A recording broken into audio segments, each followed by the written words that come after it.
This is Arthur Inman, and he's sitting in the middle of a dark room and holding the microphone in front of him and talking into it and not knowing what on earth he's going to say, but saying it on as fast as he can.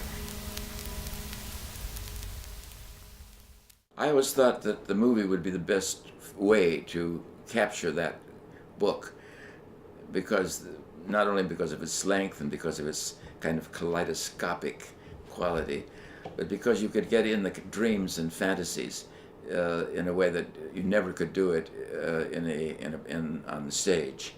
So the film seemed to me an ideal medium. I remember going down to a big bank building in Boston, and all these journals were packed in a bank vault and were hauled out in old suitcases, and these piles of bound loose leaf volumes, and looking at it and then having it all hauled back to an office that we built and we rented on Garden Street. And that's where everything was stored, and that's where I did my work. And there were times, particularly when I first began to look at this, when I couldn't stand him. And how did I get involved in this mess? How can I deal with this man? And gradually, as I read on, I became quite fascinated by him, seeing him as a kind of a rare person, and for all of his strangeness and unpleasantness. He was, in certain ways, a sick man. At the same time, he was witty, he could be comical, he could be imaginative and original, not a good critic, but at the same time shrewd in his insights. He was such a racist,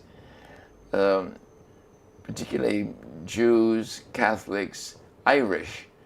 He hated the Irish almost more than anything else, although he had friends who were Irish, and he had friends who were Jewish too.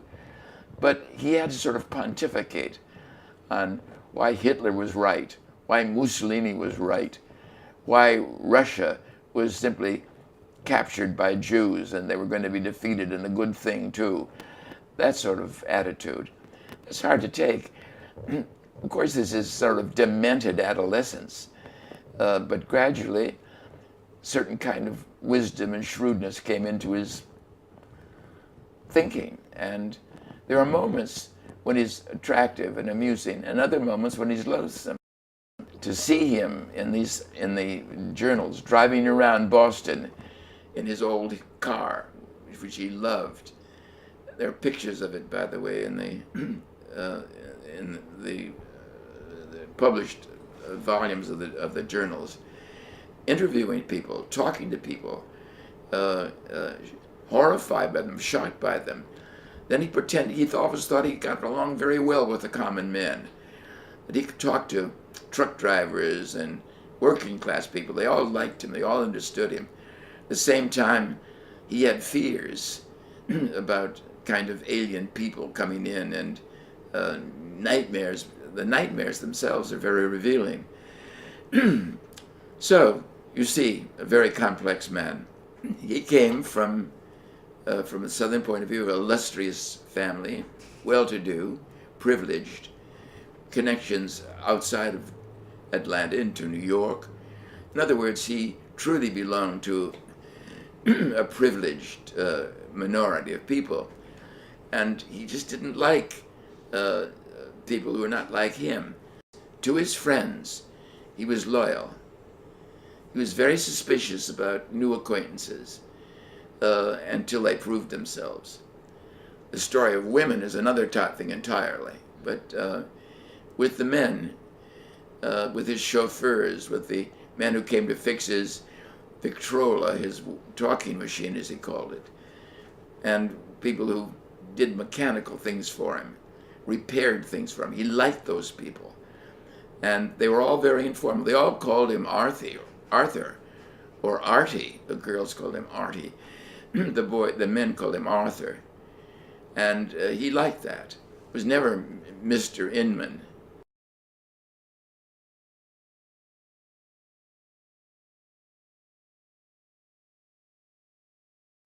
He loved to have people confess to him, and he had a kind of criteria for estimating the people that he hired. Some wouldn't give in at all. Some would, after some talk quite compulsively. The very fact that it was in this darkened room and they were lugged in there and have to sit down and hear this voice, some people were frightened by it and angered by it, and some people were sort of lulled by it. Some of these people became very fond of him.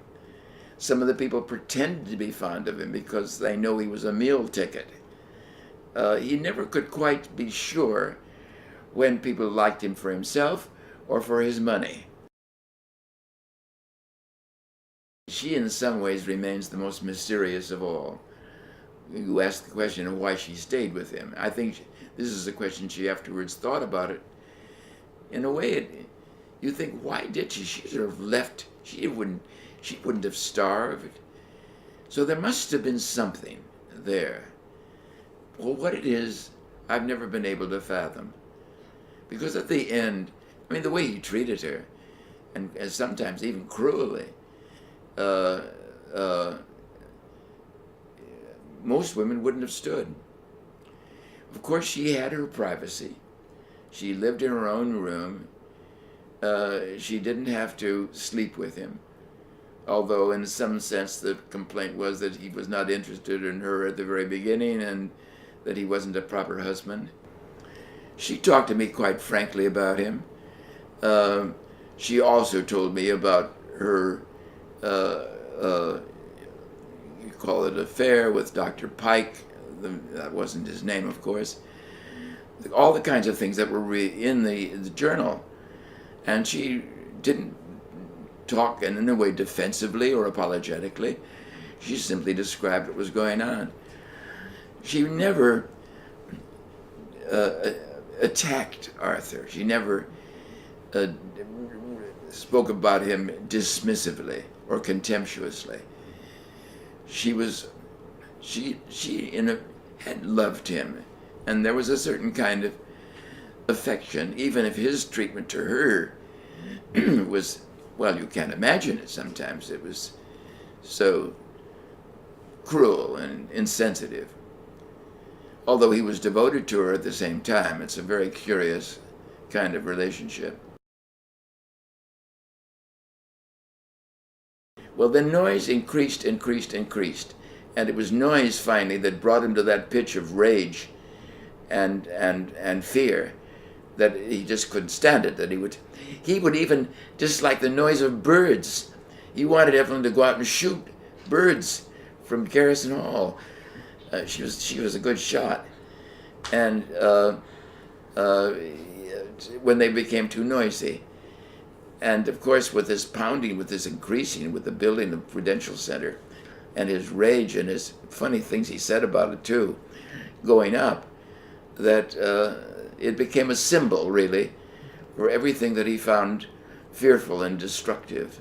He was familiar with and interested in Boston and its environs, and it was in a sense a kind of a caretaker, and these new things that were coming in and destroying the serenity of the place. It's complicated. I'm not sure I understand. This diary is something very rare. That of its kind, it's a kind of classic. That it's of course full of superfluities and trash, but there is more than simply a saving remnant. There's a substantial part of it that I think is novel and interesting.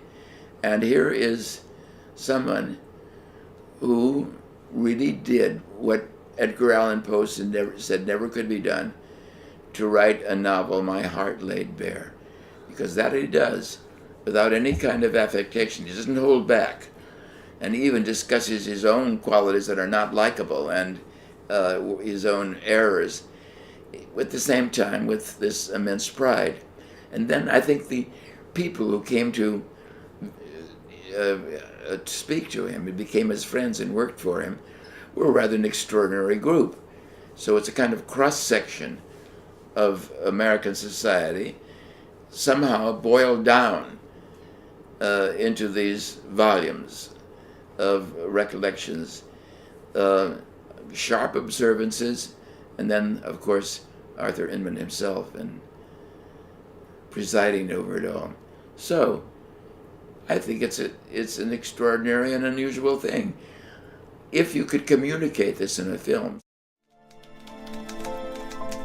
And it's getting closer and closer to the end, and the typewriter is banging, and the wind is howling, and I'm getting very tired, and I guess I'll stop before it goes off the end. Goodbye.